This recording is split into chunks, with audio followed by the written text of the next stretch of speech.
911, what's your emergency? A NoSleep Story by Beardify. Hello? My 8-year-old voice trembled. Is this the emergency services? It sure is, the cheerful male voice on the other end of the phone line answered. What's your trouble today, young man? I frowned. Young man?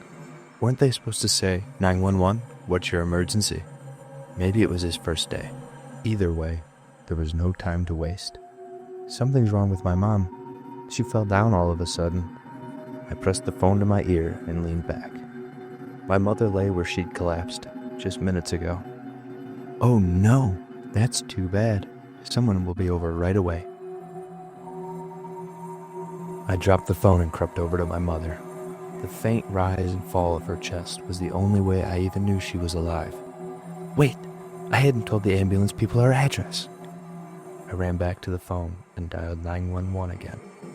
151 Cliffmore Way, 151 Cliffmore Way, I shouted into the receiver, then hung up. I shut my eyes tight. I wanted to scream, to shatter into a million pieces like the glass that had fallen from my mother's grasp just before she collapsed. But all I could do was wait, hold her hand, and pray. It felt like an eternity before the doorbell rang. I sprang to my feet, but froze when I turned the corner. A short, brown-haired white man was peering through the window with a grin on his face. He rang the bell again, more insistently this time, and I noticed he wore a red nurse's uniform. I let out a sigh of relief. The ambulance people were here. Everything was going to be okay. I yanked the door open. Hello there, young man, a smiling man exclaimed.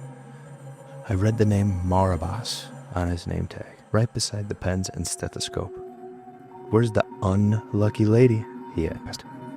You mean my mom? I stammered. She's in here.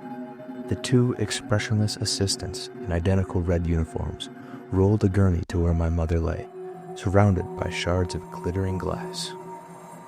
Up, and away. Nurse Marabas rubbed his hands together excitedly while my mother was loaded into the gurney and rolled out the door. A jolt of helpless fear shot through me. They were taking my mother away. Mister, can I ride with my mom to the hospital? I asked the smiling man. Hospital? Nurse Marabas wrinkled his forehead, confused. Oh, there's no need for that. We're professionals, you see. As the assistants loaded my mother into the back of the black ambulance, I looked over their shoulders at the sharp and jagged tools hanging from its walls.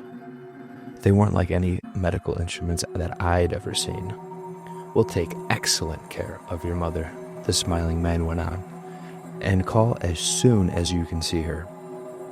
Nurse Marabas leapt into the rear compartment. His expressionless assistants climbed into the cab, and the black ambulance began to back out of the driveway. I ran behind it, waving my hands. I wanted to yell at them to stop, but I was just a kid. Who was I to contradict the professionals? I was still standing there 5 minutes later when flashing red and blue lights came skidding around the street corner. The two police officers muttered into their radios and looked worriedly at the scene in front of them. A crying child, a wide open door. Did you call 911? A blonde policewoman asked. I did, I nodded, but they already came. They took my mom away.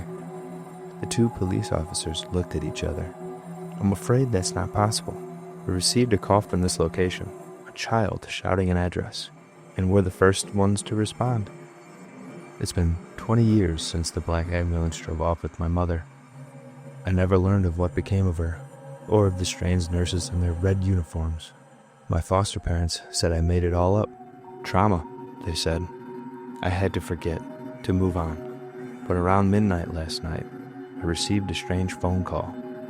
A woman's gravelly, rasping voice, almost inaudible over the screams and crackling flames in the background. A voice I recognized. They told me that I could call. We're going to be together again soon, son.